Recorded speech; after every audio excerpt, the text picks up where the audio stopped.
Hello, my friends, and welcome to another episode of Radiant You. Of all the things that I learned from my college education, there's one moment that has stuck with me through the years. And unfortunately, it was an offensive comment from the worst teacher that I had my whole college education. See, this guy was supposed to be amazing because he taught one of the capstone classes that finished it off. It was supposed to be an awesome experience. And I got to class, and I remember him just sitting there sipping his Diet Coke, telling us crazy stories that had nothing to do with the topic at hand. And I remember thinking, oh, this is going to be a waste of my time, but at least it's going to be a cakewalk. And then it came to test time. And I sat down to take the test, and his tests were the hardest tests I had taken in almost every class that I had. And I thought, wait a minute, you didn't teach us a dang thing, and you expect us to have memorized the textbook to the point of these nitty gritty details. This feels really unfair. And I remember that almost every person in the class failed that first test. And I was at that point in my life where perfectionism was real, and I was not going to accept that grade.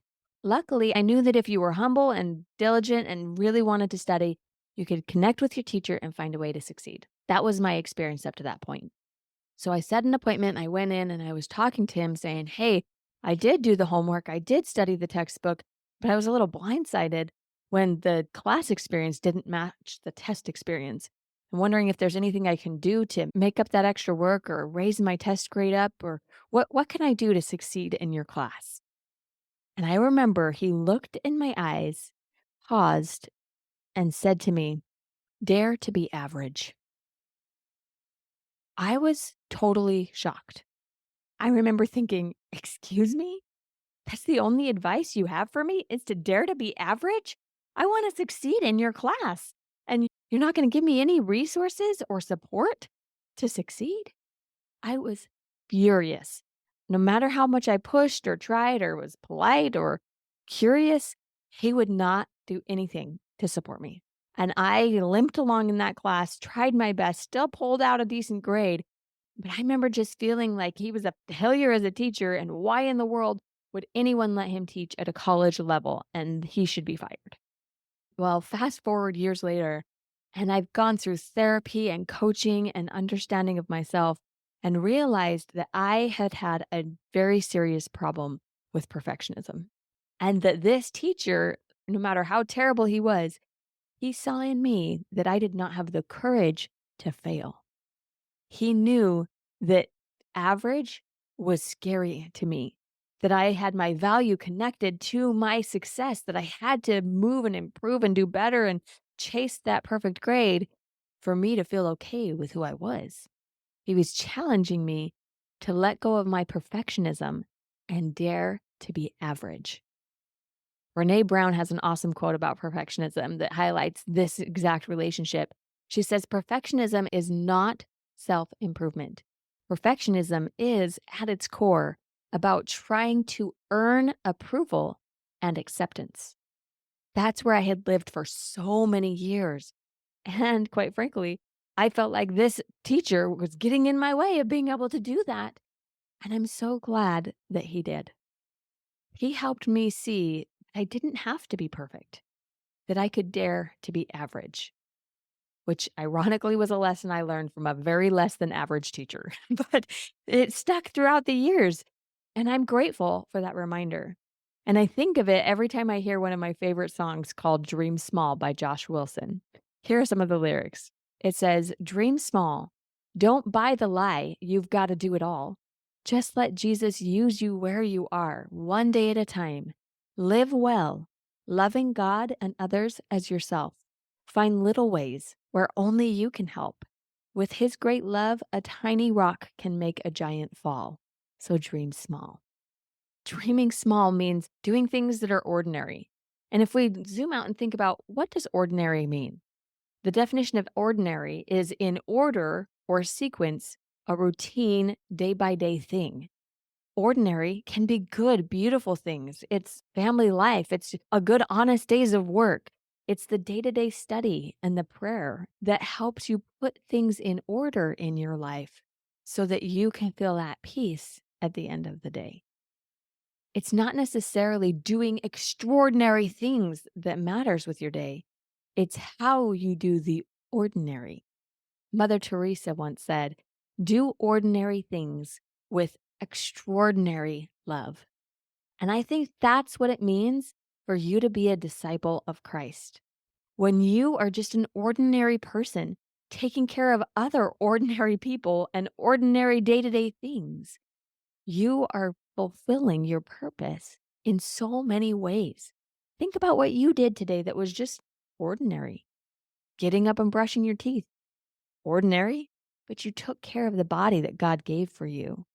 Helping your kids get off to school if you have kiddos, or going to work to offer your skills to improve society and help the economy move forward.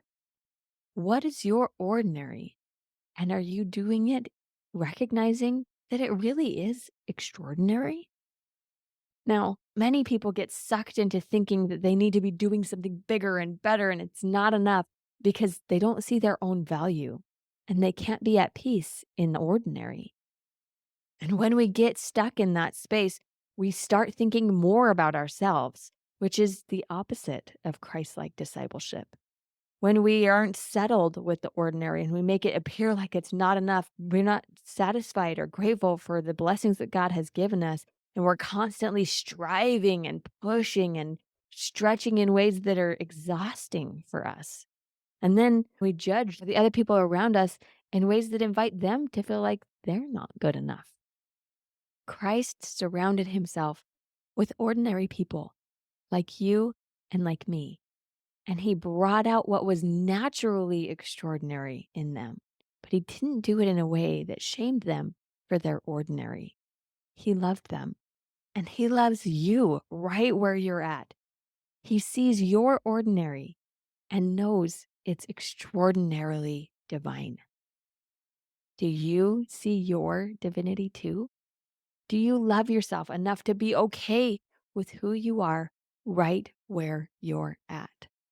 Do you dare to be average?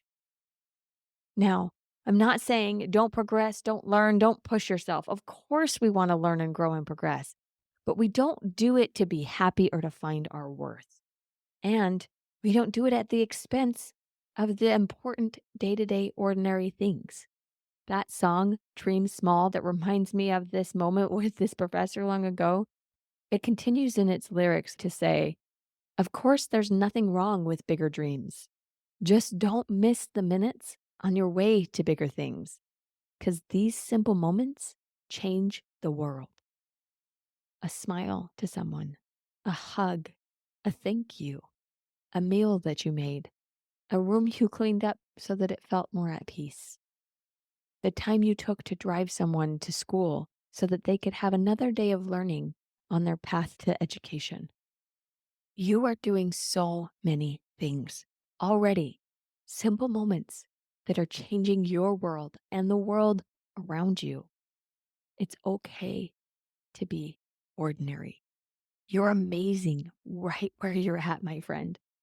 And your ordinary truly is extraordinary. So no matter what you do or you don't do, you're not just average. You're divine. And I dare you to let that be enough. Then choose to chase your bigger dreams because you want to, not to find your value. I hope you take a moment to appreciate all the little things, the average, ordinary moments that you have today, because it's enough and you are enough. Have a blessed day, my friend. You are radiant, and God wants you to remember that truth. But sometimes you forget. Don't worry, I've got you. I've created some free resources that will help you live lighter and shine brighter. Check out my show notes for the links.